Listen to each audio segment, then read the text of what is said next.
My days working, taking care of my little ones can be a lot. I checked out Care.com and it was so easy for me to find local, experienced, and background check sitters. Finding our babysitter was way more affordable than I thought. Care.com makes it super easy. Search for qualified candidates. You can view their profiles, read reviews and ratings, check their availability, send messages directly, and get the help that you need. Care.com should be every person's go-to.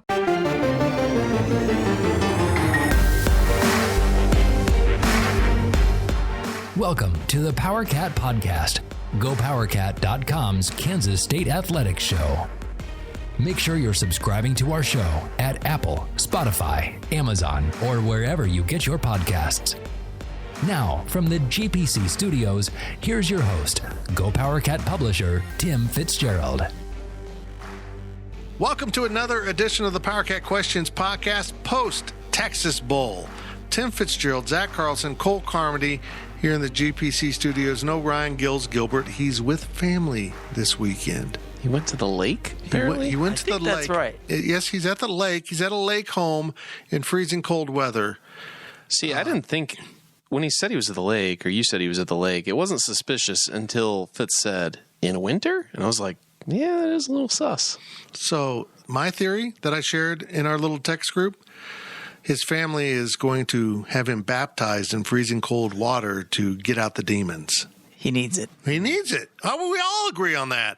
If we got someone on from his other employer, they too would agree. They too would understand that he needs demons exorcised from him. Exercised? Mm-hmm. Exorcised? Okay, there you go. Exorcised. It's all Midwest, run it all together. Okay. Italian. Situation? Situation Man had a nice night the other night.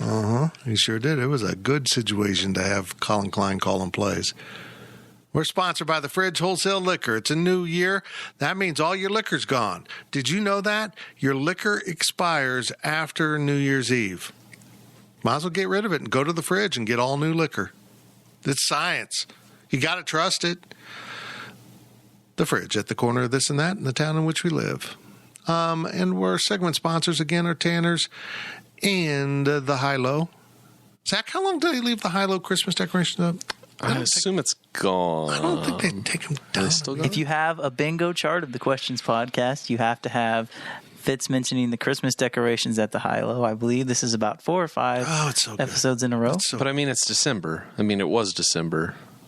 The last podcast, they were still up. I feel like they probably took they're down. The weekend. I think they're down. They're not down at our house. Nope. I left town for 5 nights. 5 nights. And the wife left the tree up. I think she wanted me just to feel the holiday spirit when I returned. Very nice. I felt like a nap is all I felt like. What a trip, Zach. Yeah. So my theory on the hotel in which we stayed, it was not a Hilton property. That's a problem with me. I felt like it was sort of like our rooms were kind of club fetish. Like if you do go to minimum security, you get a little room and you get a TV in it and you get your own bathroom. Oh, club fed. Yeah. That's not what I heard. Oh, what do I want to know what you heard? Me and Zach are on the same wavelength. Cole and I have our minds in the gutter. Oh, fetish, not fed-ish. Yeah. Yeah. I was like, wow. Where are you going with this? That is much different. But yeah, it started to feel like a prison. It was small. It was oddly arranged. There was no place to hang yourself, which I began to think about. There was no closet. There was no closet. There was no dresser. There was a closet with a little. It wasn't a closet. It was a dorm room closet. It was a cubicle with a place to hang 5 things and a curtain to cover it. That's a closet. That's not a closet. It's good enough. Anyway, it was a good trip. It was nice to see K-State play well in a bowl game for the first time in roughly 10 years. Right? Buffalo Wild Wings Bowl 2013. Yeah. Jeez. That has almost been crazy. And they played exceedingly well. I'm sure we got questions about that. I'm sure we got questions about Ryan Gilbert and what's wrong with him. I'm sure we got questions about basketball. No, we're not. No. I don't think so. We have ignored. Look, we don't know questions. they're The basketball questions are out due to COVID-19 protocols. Right. The questions for basketball have COVID-19. There's a game within 24 hours of us recording this. So we're not going to address Stale. basketball. They don't have many players. They've got one coach left. They should just forfeit. I'm telling you. Or they should Shut just down the lie. program. They should just freaking lie and say we're short on. We don't. This guy tested positive too. We don't have any coaches, and we can't play. This is absurd. This is crazy. Here we go. Your questions from Wabash Station. First question from Eric Ema, new subscriber, new to the podcast, so welcome aboard. What was the one thing from the bull trip that was most memorable?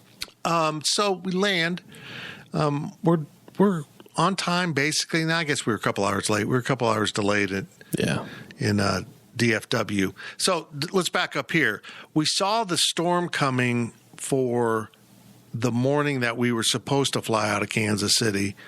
We decided to bump up a day. We paid to change our flight earlier. And we got out on time, but now we weren't on a direct flight. We flew through DFW and we had to wait, and that kind of sucked. Anyhow, we get into Hobby, Houston Hobby. It is like Love Field, basically, in Dallas. It's Southwest and a few other airlines. But it's, the big one's Bush. And but this one, this one's a smaller airport, smaller selection at National Rental Car, okay? I will pay extra for the Emerald Isle. If you're not familiar, you walk up. They've got a selection of cars there. They're at least midsize and above. You pay for a midsize, but you might get an SUV, which we did. We got an SUV. We got a smaller SUV, but what was it? It was a Blazer. It's a Blazer. It's a base model Blazer. It was a Blazer. It was okay. It was good. Fine vehicle. It's going to be good for 5 days. We head out of Houston Hobby. Now, first of all, the roads leading out of Houston Hobby are among the worst I've ever seen. They were unbelievably bad. Just surface roads, not the highway. We finally get on the highway. We're heading towards our hotel. We're all hungry. We're tired. We just want to get there. And we are on the highway for about 3 minutes. Basically. We pass an exit. I hear it. And there's fireworks going on all over the place because it's New Year's Eve. Houston was a free fire zone. I mean, like Zach said, I've never seen so many fireworks just randomly around the town. But I heard it. And, I mean, it was just a pop. A brand new tire. This tire was not old at all. Blew out the sidewall. A blowout. On a busy road. It posted 60 miles an hour. It's Houston. Everyone's doing about 75, 80. Luckily, I was still in the right lane. Pulled off.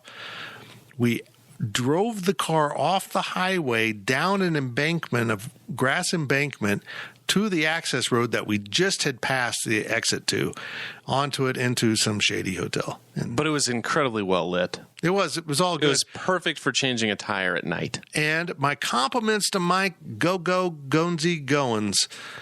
He hopped in, and once we found all the tools needed to change the tire, because it was, it's a different car and everything. Man, he NASCAR'd that thing. Didn't he? I was impressed how fast. It's like 15 minutes. Did you take it back? So we call National, and they go, hey, if you want to do an exchange, we need you to go to Bush. We're 5-10 minutes away from Hobby. And now we got to go 30 minutes to Bush. Okay? We do. We get up there. Was there a planes, trains, and automobile moment coming? No. Okay. No. It drove wonderful on the donut. It had the little tire. Drove wonderful. And we get to Bush, and they're wonderful. Once they get through their line and they help us, they go, just go pick a car. And I go, off the Emerald Isle? And she goes, no, just go ahead and executive if you want, which is, a step above. We get a car that I didn't know existed. Hyundai Palisade. Hyundai Palisade. It is an upper-end SUV, and it was sweet. It was great to drive.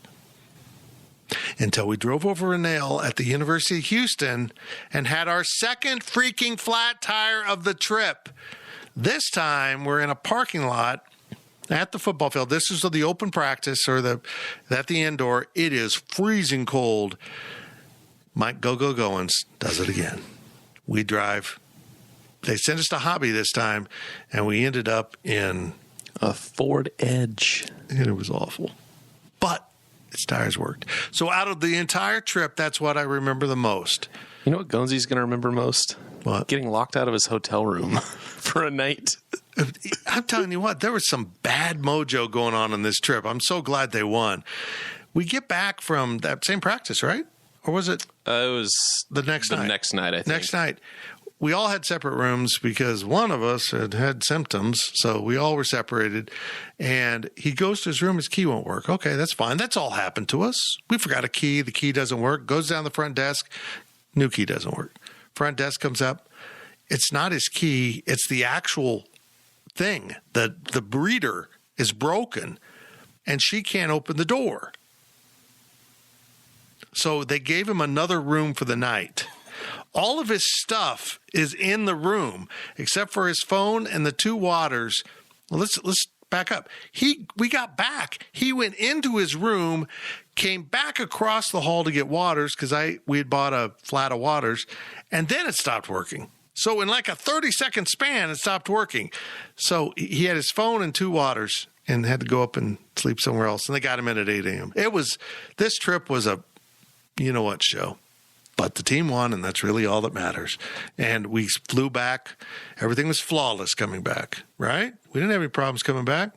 I dozed off for a split second between downtown Topeka and Wanamaker, so I had to make a stop. Whoa. We were pretty tired. It was a split second, I realized feeling. it. I was like, oh, I fell asleep for a split second.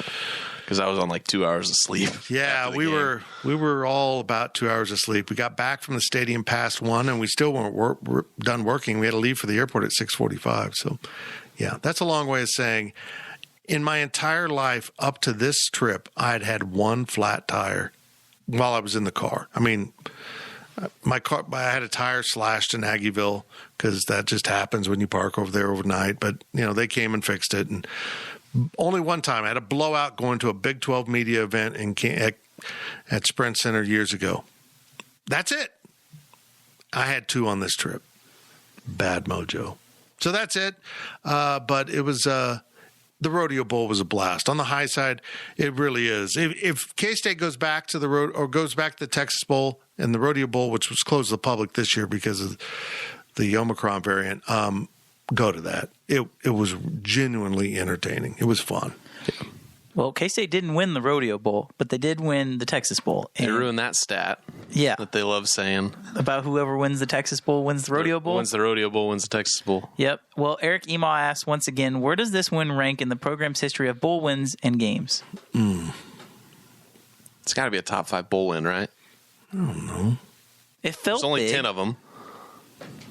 It's crazy to say, but it's only the 10th one. The right? Copper Bowl was so important. The Fiesta Bowl was so important. The Cotton Bowl over Tennessee. I would put, I don't know.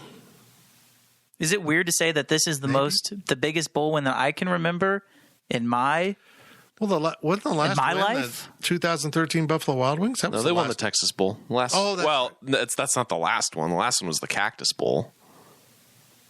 17. They beat UCLA. Oh, that's right. This is bigger than all of those games, I think. This was bigger.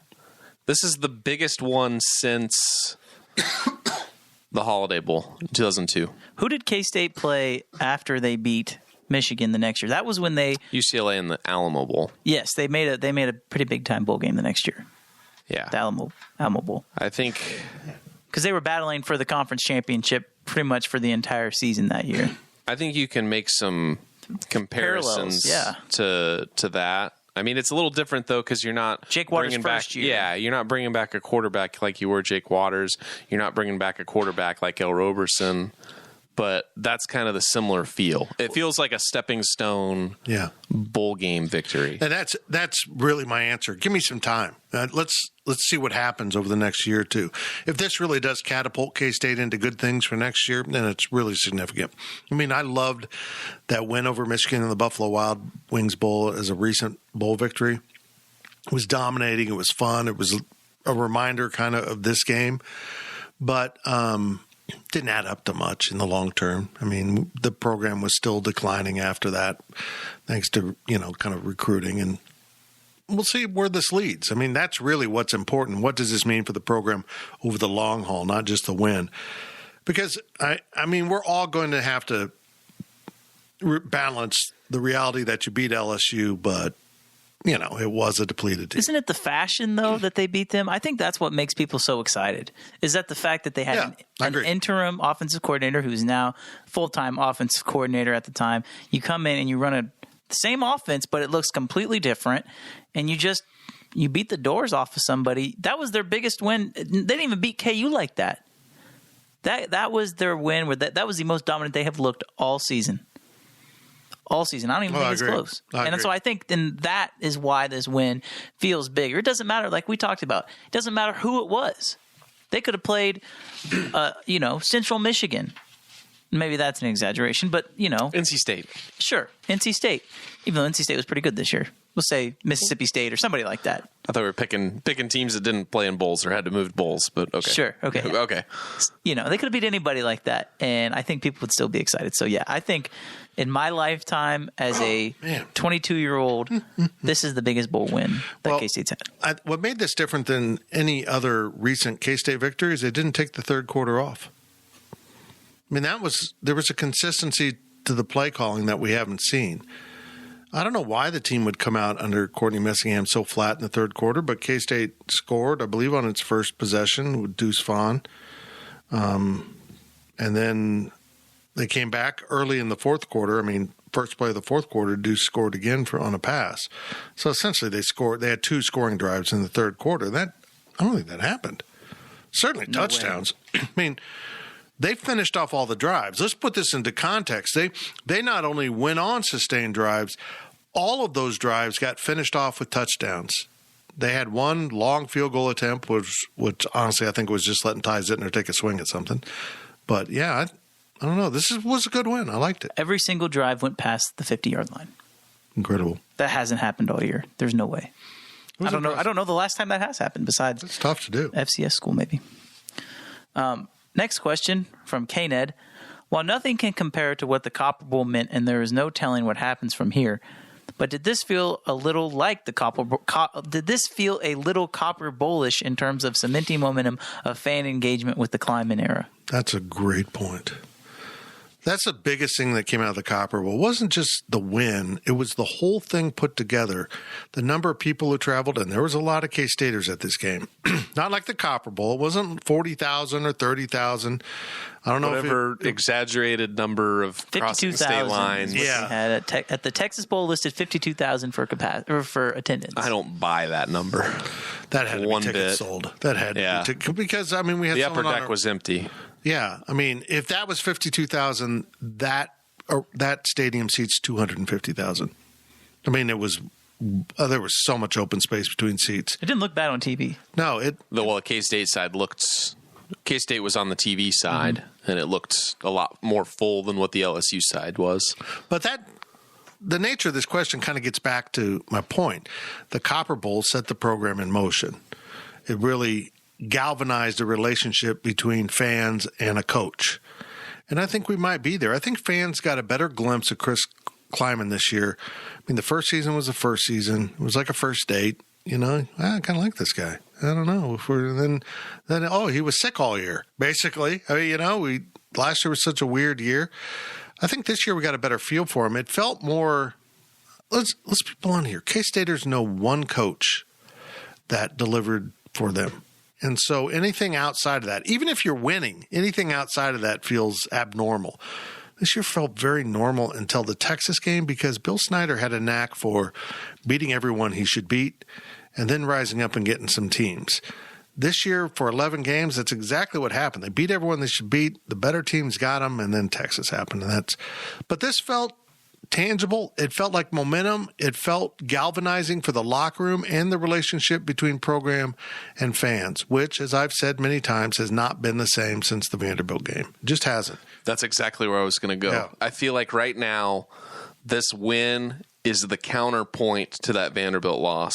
The Vanderbilt loss, there was just kind of this deflation of the fan base and just of the team, and there was just kind of this valley out that it felt like K-State football wasn't as important or as exciting anymore. And I feel like this Texas Bowl win going into the 2022 season, I feel like that excitement that everyone felt going into that Vanderbilt game and traveling to that and just, before being let down, I feel like there's this momentum of excitement, for the program. And I think it really did galvanize Chris Klieman with the fan base. Well, I will tell you that I don't think anyone would have predicted this was going to happen. If you guys remember at that press conference when Chris Klieman asked everybody, and I'm asking you, I need to be more positive. We need to be more positive. And I'm asking you, that clip that went viral on Twitter where half of the K-State fan base was ready to say, oh, we're done. I mean, people were like, fire Chris Klieman on Twitter. And I understand that Twitter and message boards and all that is not just the only pulse of the fan base. And I get that. But the fact that there were people out there that were ready and willing to talk about that, and those same people now they're bought back in. Yeah. They're sold in. I mean, I'm going to take that comment for what it was worth, but that was the lowest that K-State was this season. And I don't think many people expected them to win 8 games after that press conference. No. So I do think that K-Ned makes a really good point here. Next question comes from ContraCat. Very good question here. Let's play some alternate timeline history where K-State doesn't lay an egg at Texas offensively and eke out a win by 3. Would you rather have A, garnered a bid to the Orlando's Cheese Cracker Bowl versus Clemson with the sputtering offense having kept Mess and possibly still have him, or play the Texas Bowl versus LSU with Colin Klein's audition and results? Let me just say this, and I don't mean to sound like a Garth Brooks song here, but sometimes the best things to happen to you are the things you don't want. I know it better than anyone. Sometimes the worst things in life, actually, you can find light in it, benefit from it. And this might be one of those cases. I don't want this to turn into a Courtney Messingham bash. I love Courtney. He's a great guy. I mean, I know some people in the program thought he was kind of a jerk. Every time I was around him, he was great. I did one of our power chats with him, and he was awesome. It was great. I mean, he's a little on the dry side, but, I thought he was a kind and intelligent man. And so I don't want this to be a bash, but I think fans had been really discouraged if Courtney had called just a good enough game to beat Texas, to survive, moves on, because they would have lost to Clemson. Yeah. And I'll just say this. I told Zach this. I think if Courtney called that game in Houston, K-State wins by 7, 10. They win. That was a depleted team. We got to admit that. It was. I mean, it was the team they were presented to play, and they played them, and they beat them. But his inconsistent play calling, his lack of ability to build things, and certainly be creative on third down, which we saw firsthand, with a little creativity and positivity on third down, made a world of difference. They picked up third down after third down. So this might have been the best thing to happen. You got a great name brand. Wasn't Clemson. I get it. But historically, probably LSU's a better name brand historically over the entire lifetime because it is an SEC program. Clemson was down this year from what they had been. ACC sucked. So this worked out well for K-State. It really did. And I'll say this. If you were, I think ContraCat probably should have thrown this in here to this question. And so I'll ask you guys this. But let's say in option A at the Cheese Cracker Bowl, if K-State were to somehow... I love that. Yeah. If Chris Klieman were to somehow get dumped with cheese crackers at the end of that game and they beat Clemson with Courtney Messingham at offensive coordinator, would you rather have that or would you rather have what happened with LSU? Because my answer, wildly enough, is still going to be the same. The LSU is still going to be LSU because at the end of the day, I think that there's more potential through the overall program with Colin Klein at offensive coordinator than Courtney Messingham there. Again, I echo everything that you said, Fitz, but I mean, the difference between 8 and 9 wins, like I understand Chris Klieman said after the game, 7-6 is better than 8, is not as good as 8-5. And he's totally right. Right. It's a significant step up to go from 7 to 8 wins. But you look for 2 years from now, 2-3 years from now, if Colin Klein has the offense rolling, right. Courtney Messingham was inevitable. He was a lame duck. At some point, this was going to happen. So I think it was best that what happened. K-State, finished with 8 wins, and realistically, they were going to have 8 wins anyway. If they were going to lose to Clemson 99% of the time, they were going to have 8 wins. So they got 8 wins this way, and I would rather have the result that happened. Beating Clemson, I think the problem that would have created would have been next year you go 7-5 or you go 8-4, and you're like, well, this is kind of a letdown being in the Texas Bowl now. When we were in the Cheez-It Bowl next year, it gives, at least going to the Texas Bowl, it gives kind of a reasonable progression schedule, at least in the mind of the fan, I guess, and even in the minds of the team and the players. I was going to say players, yeah. If you go to the Texas Bowl, it's a fine bowl, but that should be, overall, that should be kind of the benchmark. 8-4 going, or 7-5, 8-4 going into that game. That should be the average. Going to the Cheez-It Bowl and winning that. Well, now you got to go better in the regular season, get to the Alamo or the New Year's Six, right. And doing it with an offensive coordinator that you're going to run into the same problems eventually. I think that the way it turned out, playing in the Texas Bowl and getting a win against LSU, in 10 years, we're not going to remember how depleted they were. No. There were still guys that were able to chase down Deuce Vaughn. Yeah. For as good of a game as Deuce Vaughn played, there were times where he looked human. Mm-hmm. There were times. So, I definitely take the second option there, play the Texas Bowl. But also, another thing that isn't mentioned here, if Skylar Thompson plays at Texas, they probably win that game too. Mm-hmm. So how much of Skylar Thompson's injury against Baylor should we really be giving credit for? Oh, that's taking place. For this. I mean, you can go domino effect like crazy on this to get to where we are. And with the Messingham situation, playing this hyperbolic game, if they go to Orlando and play in the Cheez-It Bowl, how many guys don't come back next year because they don't want to play in this offense? Yeah, and how many guys? Going on. Yeah. How many guys saw the game plan that Colin Klein put together and said, "I want to be here next year"? Because I think that without having any inside information, if guys were on the fence, I would imagine they're probably a little bit leaning more towards staying. So I think that's something to keep in mind. My one final point here goes back to the previous question. Orlando, even if it's a win over Clemson, regarded as a better bowl game, you probably don't have the same bonding experience between the fans and the coaching staff and the team because not as many people would have made it to Orlando. A lot of people would have said, wanted to go, and I'm telling you, you would have looked at those airfares and gone, I'm not going to Orlando. You would have shopped for a hotel and gone, I'm not going to Orlando. You'd realize that a car for 3 days was going to be $800 or whatever because it's outrageous right now down there. I mean, that's the busiest time in Orlando. I don't care to play in a bowl game at peak season. It's like playing a bowl game in Breckenridge in ski season. That's essentially what it was. I mean, everyone's in Orlando over the holidays because the kids aren't in school. There was no passes available to go to most of the parks. You had to buy those in advance, and they were all sold out. People would have been really disappointed, not gone to that game, and it wouldn't have the same kind of impact. I don't know how many K-Staters were in Houston, 15? I'd probably say a little less than what Dallas was, would be my guess. Yeah, it was 15 to 18. But they were great. It was a great crowd. I think it was an important part of the win, and I'm glad we got a question about that. It was an important part of what took place, that bond. And that'll lead some momentum next year if they go to Orlando. I mean, I think Orlando should be the minimum goal next year. So I think it's a good target to go for. We'll definitely have plenty of times to talk about that. Well, Matt Campbell knows about minimum goals. He made it to Orlando. Oh, we'll get to Matt Campbell later. ContraCat once again wants to know, what are your thoughts on Colin Klein as offensive coordinator becoming official? Oh, he stunk. He was awful. He was horrible. It was what? It's great. I saw Colin after the game on the field and congratulated him, and he was just in tears because of losing Skylar. That's how tight those two guys are.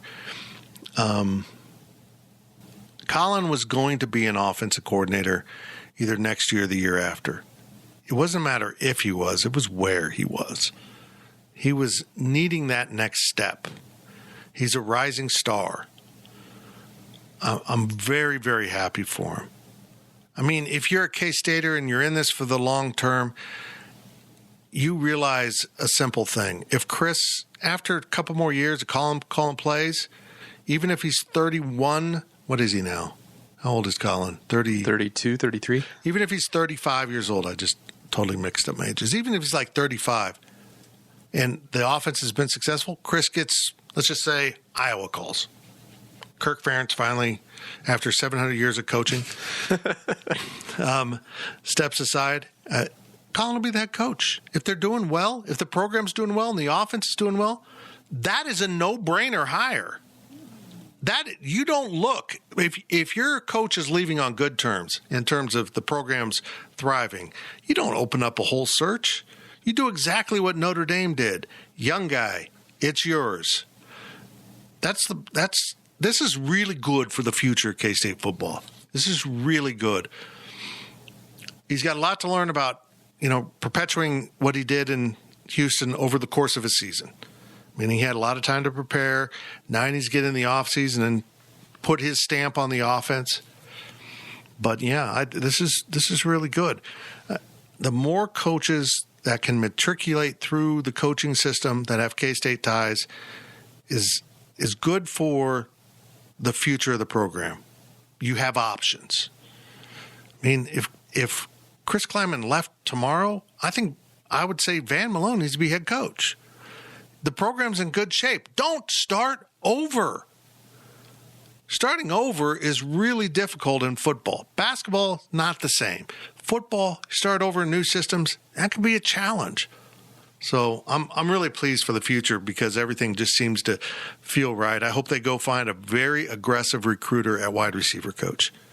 They have got to recruit better. They really do. I think this move signifies that Chris Klieman knows exactly what he needs to do.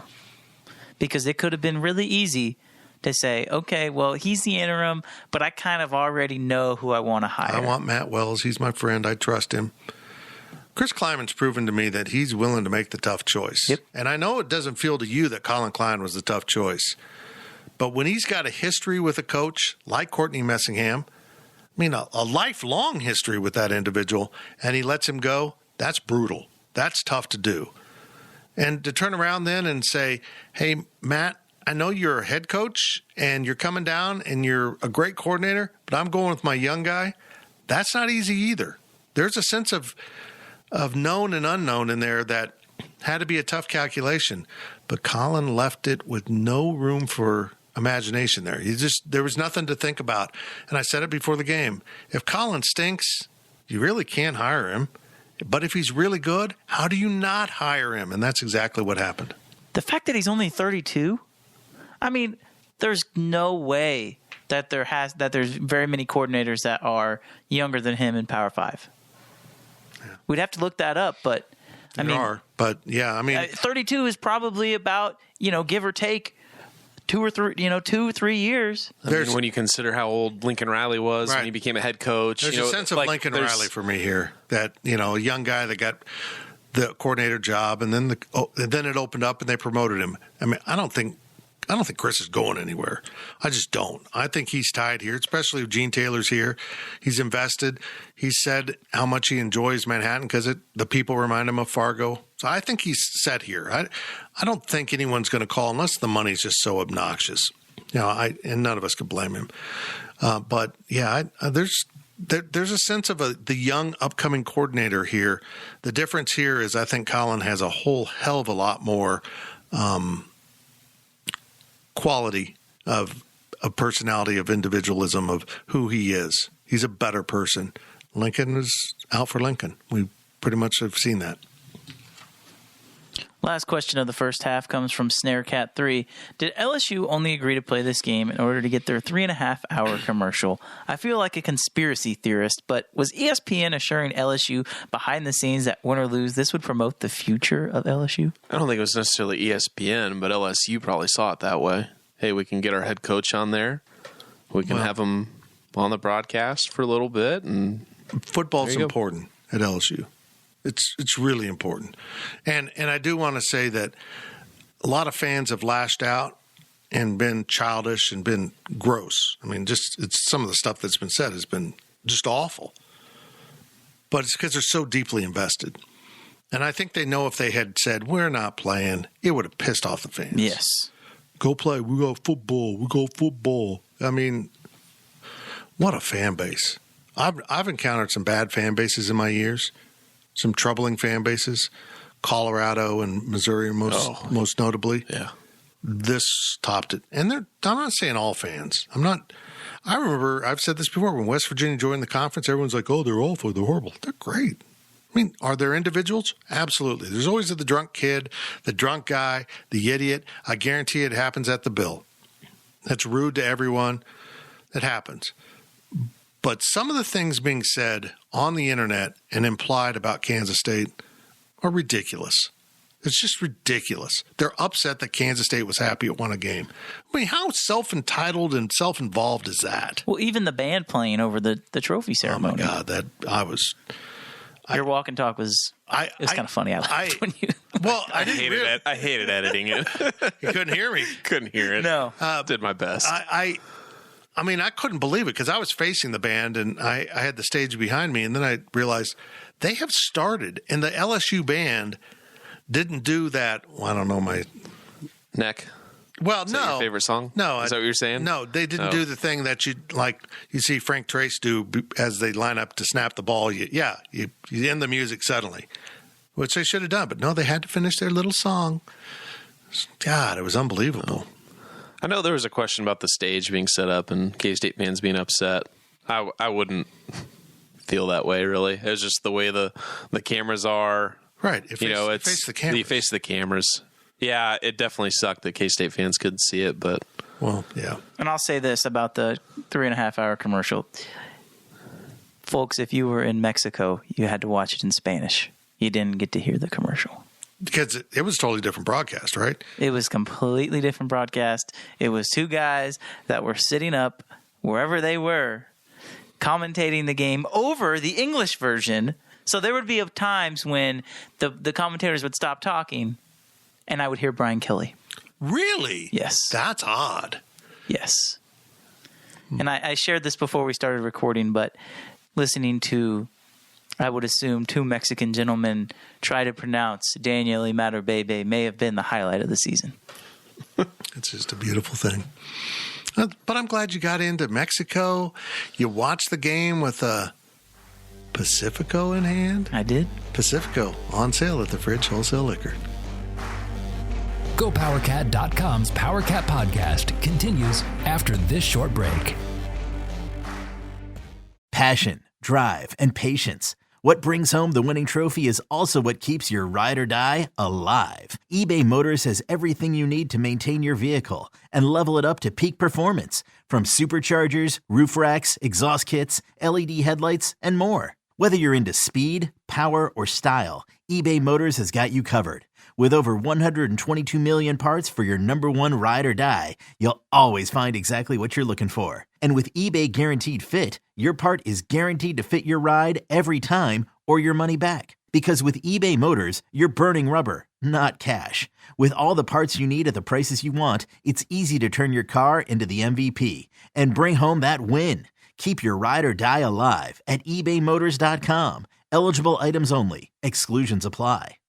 Getting the crew together isn't as easy as it used to be. We get it. Life comes at you fast. But trust us, your pals are desperate for a good hang. And when they hear you stock the party with drinks from Drizzly, they'll be banging down your door. Let Drizzly, the go-to app for drink delivery, take care of the supplies. All you need is an excuse. It doesn't even have to be a good one. It's your dog's birthday. The loquats are finally ripe. Whatever. With Drizzly, you can compare prices on a massive selection of beer, wine, and spirits and get them delivered straight to your door. Which means you can entice the crew to leave their houses without ever leaving yours. Whatever the occasion, download the Drizzly app or go to drizzly.com. That's DRIZLY.com today. Must be 21 plus, not available in all locations.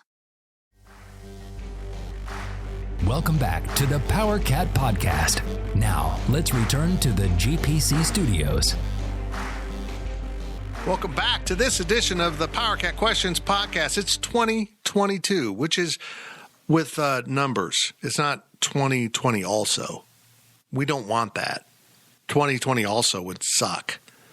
2022 is going to be a good year. I feel it in my bones. Yeah, what do I know? Tim Fitzgerald, Zach Carlson, Cole Carmody, no Ron Gilbert. He's having an intervention with his family. It's about him, I'm sure. I'm sure that's what's going on. Positive. How could they not intervene at some point? Kid's out of control. 2 dogs in the Power Cat studios here in lovely Manhattan on a Friday. How'd you spend your Friday afternoon? I spent my Friday. You're student teaching now. I woke up at 6:30 this morning. I went to school. Went to high school, pack a little lunch. I did pack a lunch. I'm a little hungry right now. Maybe we should go to one of the segment sponsors after the podcast is over. That'll probably be Tanner's. So and I sat there and I was just there the whole day and I listened to history. It was great. I'd prefer to teach the future. Soon enough. Okay, we're sponsored by The Fridge, Tanner's, a high-low, 2 dogs, and a partridge in a pear tree. Back to Zach. Back to Cole. Wildcat Pilot 88 with the first question of the second half. Bad at this. How do you think Kleiman compares a bowl win to any of his FCS national championships? He said it was cool, but they really are 2 different things. I mean, they're just 2 different things. I mean, winning a national championship, come on, man. That's got to be better than the Texas Bowl. Yeah. I feel like the Texas Bowl's got to be like a quarter or a semifinal in the FCS playoffs. Maybe a semifinal, yeah. I think he's just happy for the seniors. I think he was so emotional because he was so happy for the seniors. It's maybe not as much about the bowl win as it is he's happy that his seniors got to go out with a win, specifically Skylar Thompson. I'll say this. The Texas Bowl, it goes after the New Year's Six Bowls, it goes Alamo, Cheez-It, or the Cheese Cracker Bowl, which I love, and then the Texas Bowl. Zach, I got the impression, short of one thing, which is a grand organized press conference day, that the Texas Bowl is ready to ramp it up. Absolutely. I got the feeling the Texas Bowl is primed to move into that number 1 slot if in the new Big 12 the Alamo decides, we kind of want to be with the SEC because Texas is there now. I thought you were taking it in the direction of a New Year's Six and it could and playoff expansion if they still expand the playoffs. Bowls. Yeah, Texas could be in that, but I just have a feeling no matter what the future of bowls in the playoff is, the Texas Bowl, particularly in a community like Houston, where you would think, look, Tax Act. I don't know what Tax Act is. Those guys were around. They were really young. Maybe I don't know what I don't know this. Did you not ever see the Tax Act guys? No. Yeah. They were at the media day and everything. Yeah. There was a guy there. I'm pretty sure. Anyhow, I just feel like this bowl game could have a huge sponsor. I mean, they could really ramp up what they're doing. And it's all based on payouts. That they don't pick and choose who's the pecking order. You line up by what your payout is, and they're third in the conference now. But I can see them putting the pedal to the metal and saying, you know what, we're going to beat out the Alamo Bowl for that top slot the next time around. It was a really, really well-run bowl, with the exception of that not having that grand press conference day, which honestly to do our job is needed. Yeah. Going to a practice was nice. But that is not an ideal setting. But being able to get both coaches in at the same day, same press conference, 15 minutes apart, it's in a clutch. Lit press conference setting instead of, I can't say the word that we call it, a group setting that ends in bang, surrounding the coach. It wasn't ideal. My arm about fell off. I was holding 2 microphones and my phone to record with. One shoulder kept impinging, so I'd switch over to the other one, and then my back would cramp because we had 2 coordinators, Coach Kleiman, 2 players. So roughly ran about 30 minutes of just standing there on a field. It wasn't a good setting. And in most, the Liberty Bowl, for all it does wrong, did that right. You had every day you had offense versus defense, defense versus offense, or did we do offense, defense? No, it was always flipped. And then, which was good. You can look at the K-State offense against the opposing defense and vice versa. And then the third day you had the head coaches, and in there you had players too. It was good. It was a great way to do it. All coming to the media hotel. Take an elevator up or down, or wherever the ballroom is. Because, that's all your equipment's there and all that. So, I don't know. Other than that, I think the bowl was great. I thought they did a really wonderful job. The rodeo bowl is really cool. The children's event that took place at practice looked really cool. And we couldn't really do it. I mean, you could film, but they had kids that were off limits, and they were all intermingled in with the kids that just it wasn't worth the trouble of publishing a kid that wasn't allowed to be published. So. So, I don't know what the question was. I just talked a whole bunch. Yeah, I just kind of answered it. We answered it again. Next question comes from K-Ned. So what does it say that Chris Kleiman, in a building year where his starting quarterback was hurt, won 8 games, and Newt Bear Campbell won 7 games with the greatest collection of Cyclone players in program history? Bear Campbell. The Bear Bryant of the Corn. I think it's a positive sign. It's something they can take out on the recruiting trail. Is it a building year?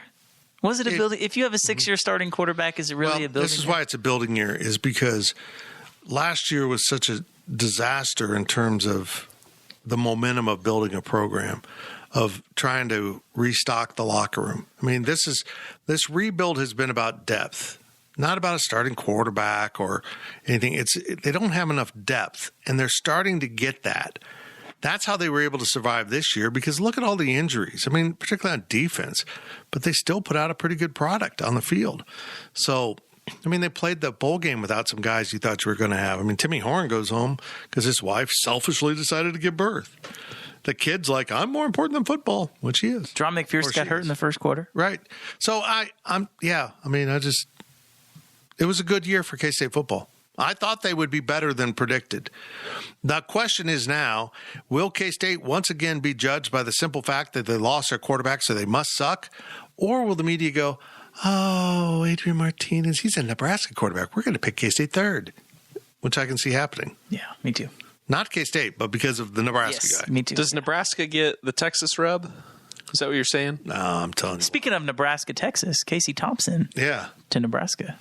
Yeah. Interesting. Yeah, I thought that's what you're asking about. No, I'm talking about the media loves Texas, just like the media loves Nebraska, right? Yeah. Yep, that's the thing I'm looking forward to when Texas and Oklahoma are gone.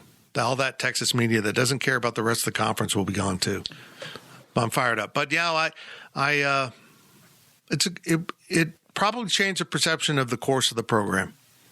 I still think, we had these conversations after Iowa State beat K-State.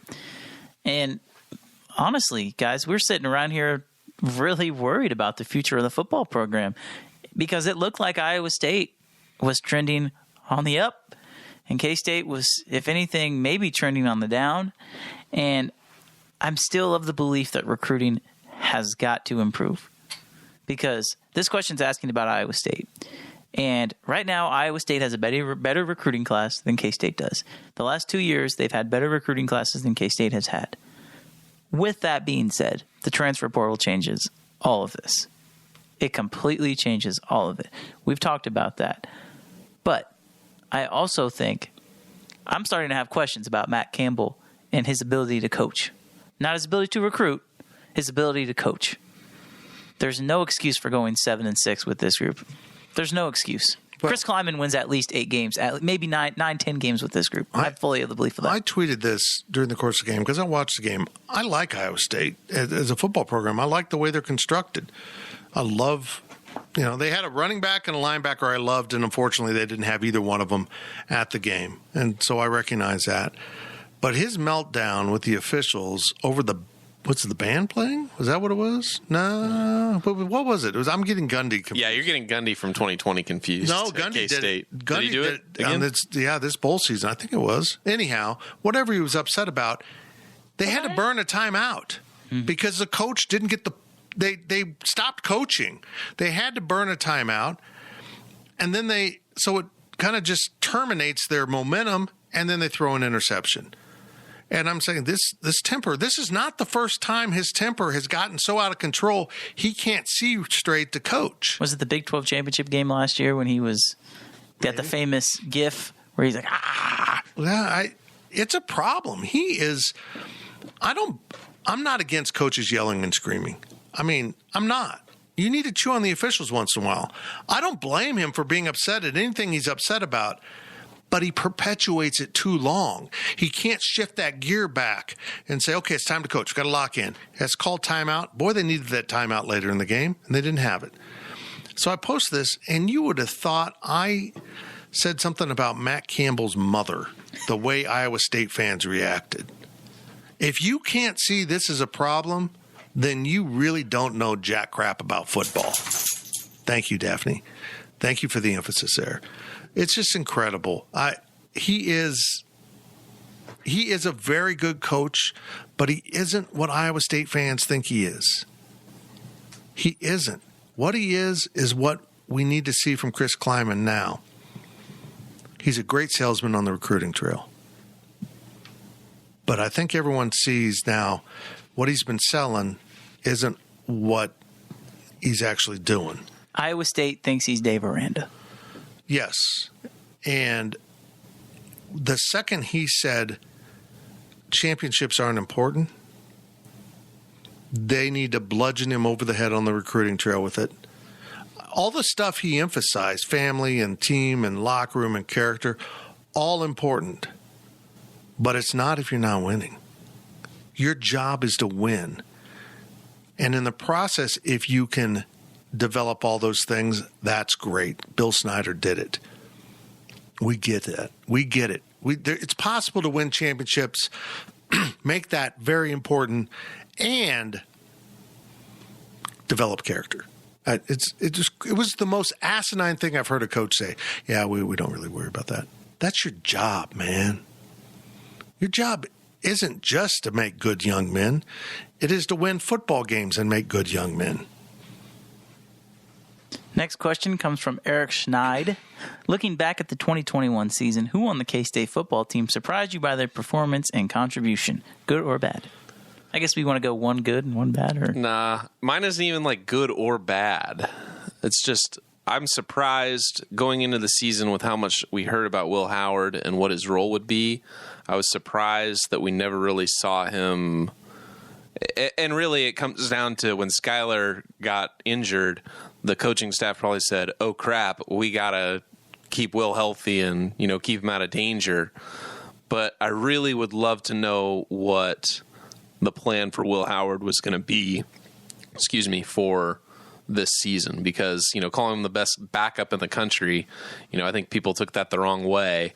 He was going to have this sort of role for the team, I feel like. And that's what I'm most surprised by, I guess, is that we never saw what Will Howard was going to do. And I wonder if partly when Klieman said that, if he had a vision for Will Howard and Messingham had a vision for Will Howard. And Messingham's vision for Will Howard was never getting on the field. He's just going to sit there. He's not going to be a part of the game plan.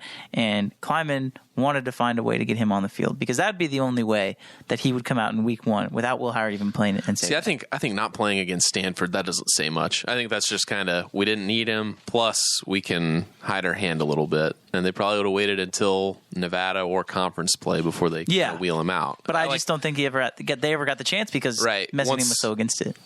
I think it was because Skyler went down injured.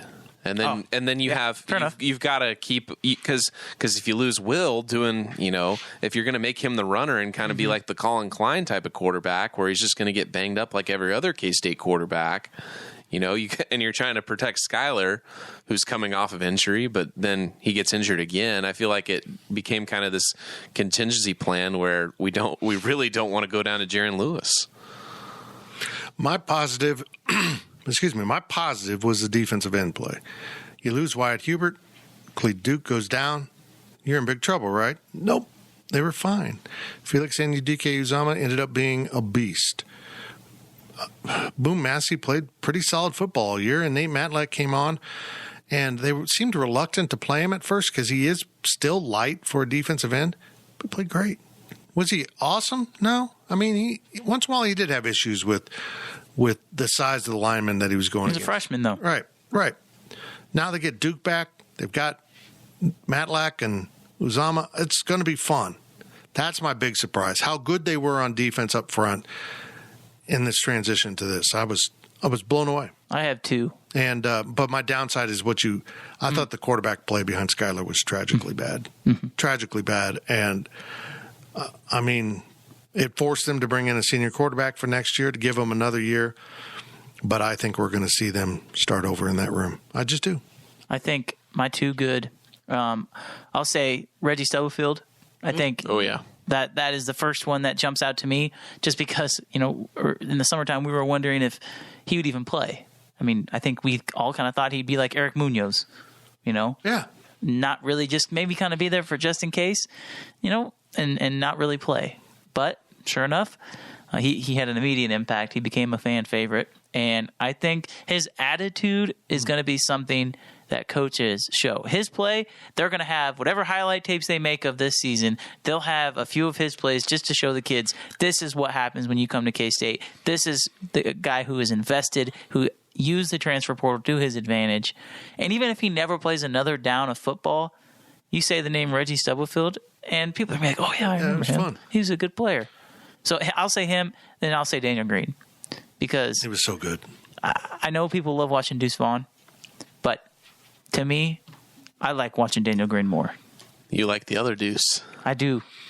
That Deuce is, I mean, you want to say more impactful? If K-State didn't have Daniel Green, that defense looks a whole hell of a lot worse. Stubblefield's energy is infectious. I mean, we saw him running around after the game. Like he ran through the media room, what we used for the post-game press conference, to let his family in. I don't know what it was. He ran outside. Some club that they were trying to get into. I don't know. Yeah, he ran outside to talk to someone in his football pants with no shirt on, and it was not warm out.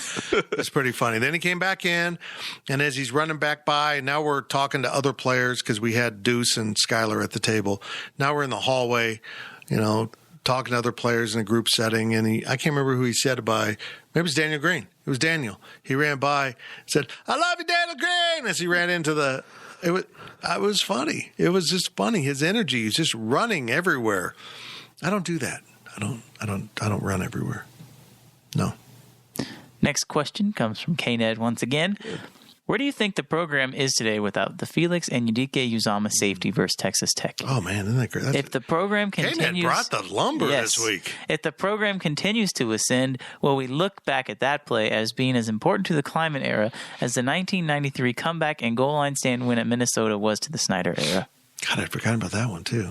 Man, I couldn't tell you that one. I don't even know what that is either. I was honestly, a year old. Because, and I mentioned it in a daily delivery I pre-recorded, but for me, the memory is of the 95 Cincinnati game when they had transitioned out of Chad May.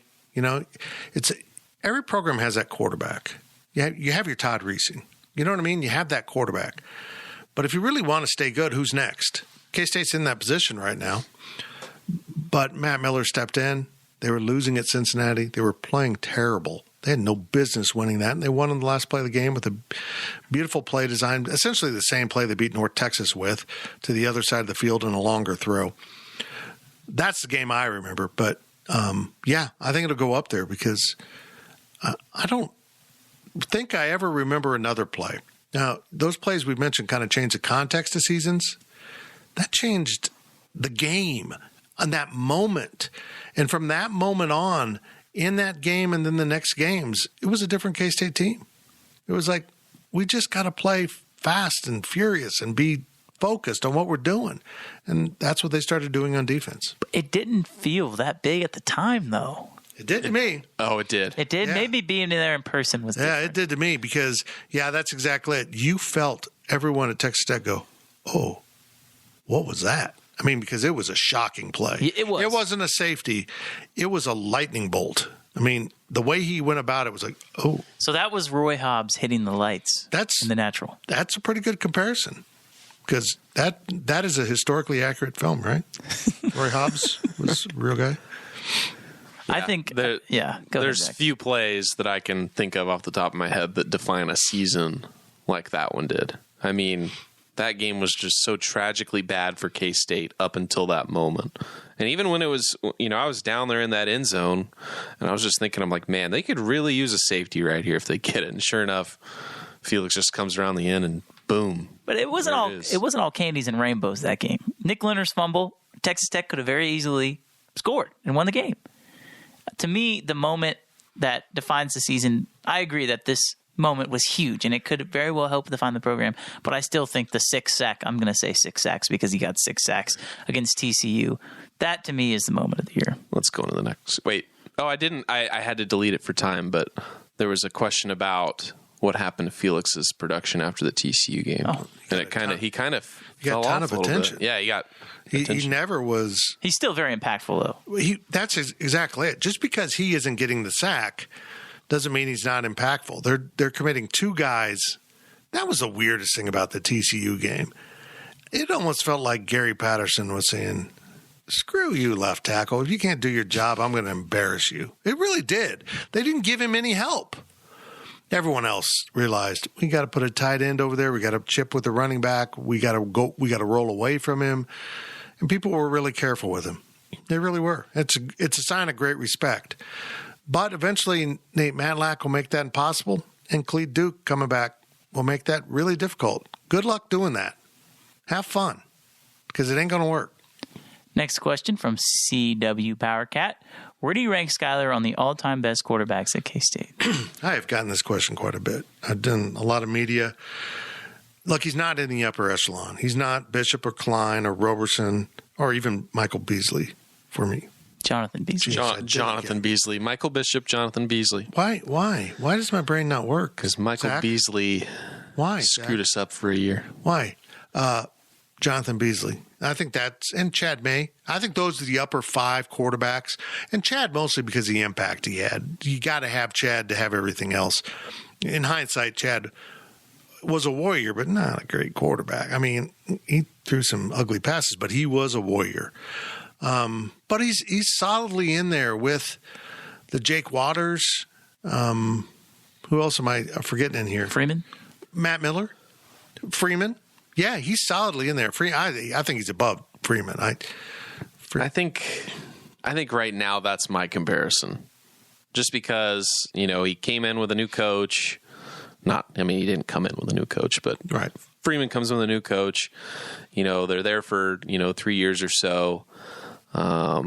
You remember Josh Freeman for being a quarterback. I don't know how memorable any of Skyler's true games are going to be. Maybe this Texas Bowl, but really, Skyler Thompson had some good games. Oklahoma State 2017. The rally comeback at Texas Tech in 2017.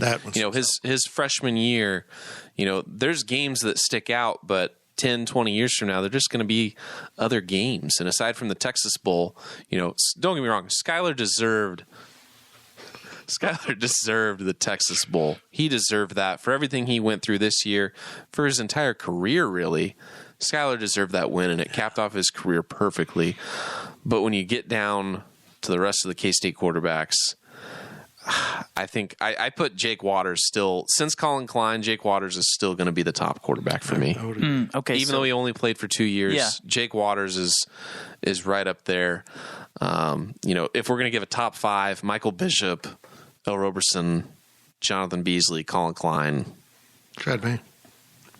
I'd go Jake Waters, probably. And it's probably just a lifetime type of thing. I'm going to go my lifetime of quarterbacks that I can remember at K-State. Geez, so L's out? Do you remember L? The first one I remember. L. This is bad. Freeman. It's Josh Freeman. No, it's not bad. That just says what your age is. Josh Freeman. Grant Gregory, was he the quarterback after Freeman? All right, well that's bad. Okay, I got this in my head. Grant Gregory, Carson Kaufman. Mm-hmm. Yep. Colin Klein. Mm-hmm. Jake Waters. Daniel Sams, kind of. Not really. Never started a game. Okay, Jake Waters. Joe Huebner. After Jesse Ertz and then Joe. Well, Jesse Ertz. yes. Yeah. Joe Huebner was before Jesse Ertz was really the main one. Okay, Joe Huebner, 8. And then Alex Delton. Briefly, yeah. And then Skyler. Cody Cook for a game. 10 quarterbacks. That's interesting. The only guys that I would put over Skyler Thompson would be Jake Waters. Colin. And Colin Klein. Yeah. So out of the last 10 quarterbacks, You could make an argument that Skyler is, which is really crazy because Josh Freeman was the last first-round pick, and he's not regarded as a great K-State quarterback. He wasn't a great quarterback. He was a gifted quarterback, but he wasn't. Physically, he had all the tools. Mentally, he did not. Are you surprised, real quick, that I remembered Grant Gregory? I am. I'm impressed. Grant was awesome. I truly don't. I couldn't tell you how many games Grant Gregory started or which games he started. I truly do not remember. Like, it really, in my brain, it truly goes Josh Freeman, Carson Kaufman. What's weird is I remember that he transferred, and I want to say it was from South Florida. Yeah. Is that right? It was, yeah. I don't know why I know that. That's good. But man, he played with a injured shoulder the whole year. He was an absolute warrior. But yeah, he's up there. I mean, let's be fair here. His injuries set back everything.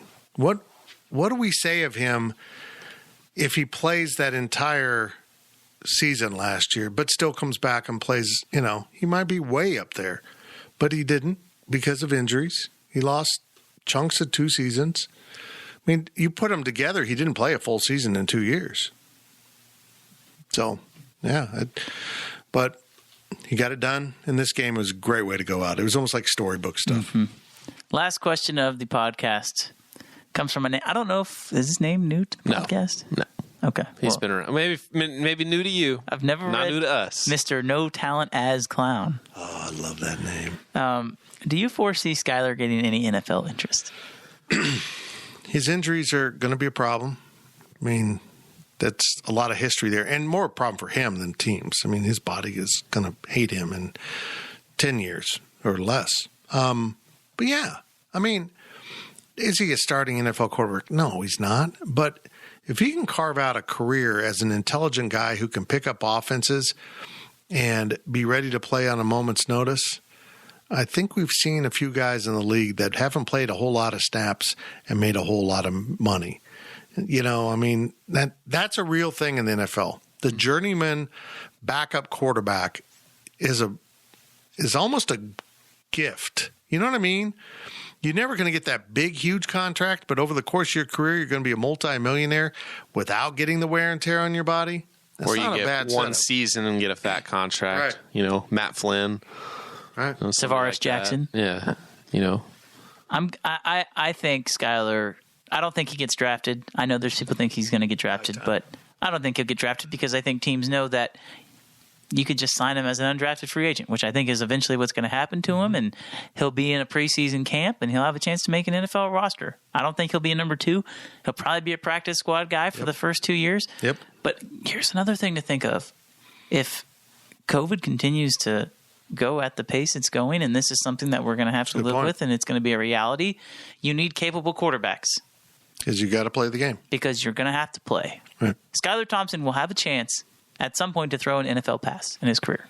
That is my prediction. I do not predict that. Because when you look at Colin Klein and you look at Jake Waters, those are 2 guys that we regard as... But Colin Klein's completely different. Colin Klein's different. But let's compare skill sets to Jake Waters. I think they're both similar guys. Similar injury history a little bit. Jake Waters had some shoulder problems. Mm-hmm.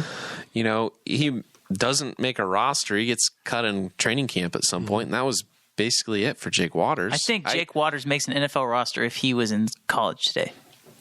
I think the game has changed in the NFL to where there's no longer the super, super old. I mean, you said the journeyman NFL quarterback, backup quarterback is there, but there isn't that many as there used to be.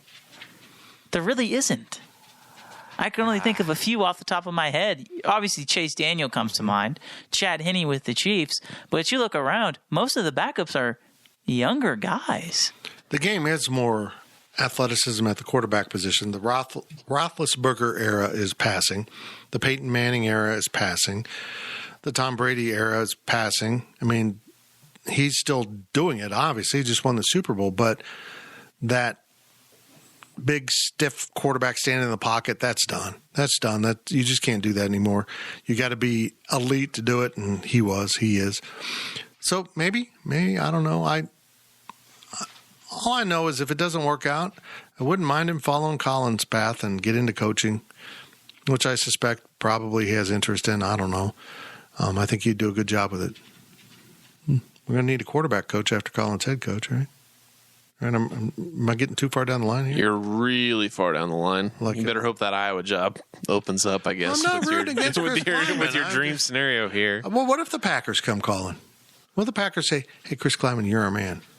Ross Uglum would be in dreamland. Oh, Ross would be so happy.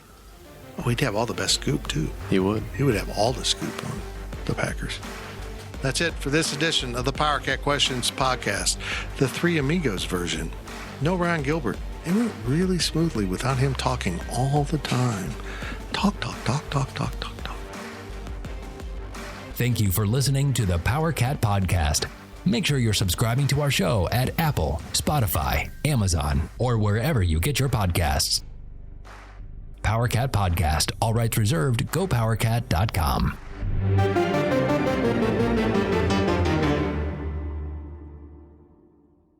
With Blue Link Plus, you can access your Hyundai Tucson Limited remotely. Doors unlocked, temperature set, lost car found. There it is. Get complimentary class-leading Blue Link Plus. Call 562-314-4603 for complete details.